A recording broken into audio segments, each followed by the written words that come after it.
നമസ്തേ, ഏവർക്കും ശ്രീ വിനായക ജ്യോതിഷ വാസ്തുവിദ്യാപീഠത്തിൻ്റെ ജ്യോതിഷ അറിവുകളിലേക്ക് സ്വാഗതം. ഈ വരുന്ന മലയാള വർഷം 1202 ആണ്ട് ചിങ്ങം 1 മുതൽ കർക്കിടകം 31 വരെയുള്ള ഒരു വർഷക്കാലത്തെ വാർഷിക നക്ഷത്രം ഫലത്തെക്കുറിച്ചാണ്.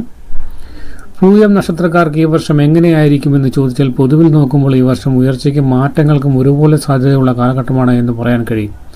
കഴിഞ്ഞ കാലത്തുണ്ടായിരുന്ന ചില തടസ്സങ്ങൾ പതുക്കെ മാറുകയും ചില അവസരങ്ങൾ മുന്നിലെത്തുകയും ചെയ്യും. ചിങ്ങം മുതൽ തുലാം വരെ നോക്കുമ്പോൾ തൊഴിൽ രംഗത്തെ പുതിയ ഉത്തരവാദിത്തങ്ങൾ ഏറ്റെടുക്കേണ്ടതായി വരും. ജോലി അന്വേഷിക്കുന്നവർക്ക് അനുകൂലമായ അവസരങ്ങൾ ലഭിക്കാം. നിലവിൽ ജോലിയുള്ളവർക്ക് സ്ഥാനമാറ്റമോ ചുമതല വർദ്ധിക്കലോ ഉണ്ടാകാനുള്ള സാധ്യതയുണ്ട്. എന്നാൽ പെട്ടെന്ന് തീരുമാനമെടുക്കാതെ ആലോചിച്ച് മുന്നോട്ട് പോകുന്നതാണ് നല്ലത്. സാമ്പത്തികമായി വരുമാനം മെച്ചപ്പെടുമെങ്കിലും ചിലവുകൾ കൂടാൻ സാധ്യതയുണ്ട്.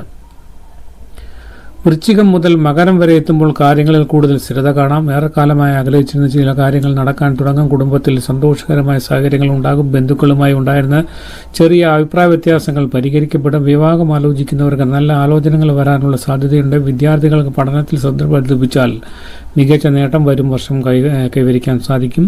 പൂയം നക്ഷത്രക്കാരുടെ കാര്യമാണ് നമ്മളിപ്പോൾ പറഞ്ഞുകൊണ്ടിരിക്കുന്നത്. കുംഭം മുതൽ മേടം വരെയുള്ള കാലത്ത് സാമ്പത്തിക കാര്യങ്ങളെക്കുറിച്ച് ശ്രദ്ധ വേണം. അനാവശ്യ ചിലവുകൾ നിയന്ത്രിക്കുന്നത് നല്ലതാണ്. മറ്റുള്ളവരെ വിശ്വസിച്ച് പണം കൈമാറുന്നതിലും വലിയ സാമ്പത്തിക ഇടപാടുകൾ നടത്തുന്നതിലും ജാഗ്രത പാലിക്കണം. അതേസമയം സ്വന്തമായി ചെയ്യുന്ന ജോലികളിലൂടെ ബിസിനസ്സിലൂടെ അധിക വരുമാനങ്ങൾക്ക് അവസരം പൂയം നക്ഷത്രക്കാർക്ക് വരും വർഷം ലഭിക്കാം. ഇടവം മുതൽ കർക്കിടകം വരെ കാര്യങ്ങൾ കൂടുതൽ അനുകൂലമായി മാറും. പുതിയ പദ്ധതികൾ തുടങ്ങാനും യാത്രകൾ നടത്തുവാനും അവസരങ്ങൾ ഉണ്ടാകും. ദൂരദേശത്തു നിന്നോ വിദേശത്തു നിന്നോ നല്ല ജോലികൾ ലഭിക്കാം. ജോലി സംബന്ധമായ നേട്ടങ്ങളും കുടുംബത്തിലെ സന്തോഷവും ഈ കാലയളവിൽ വർദ്ധിക്കും.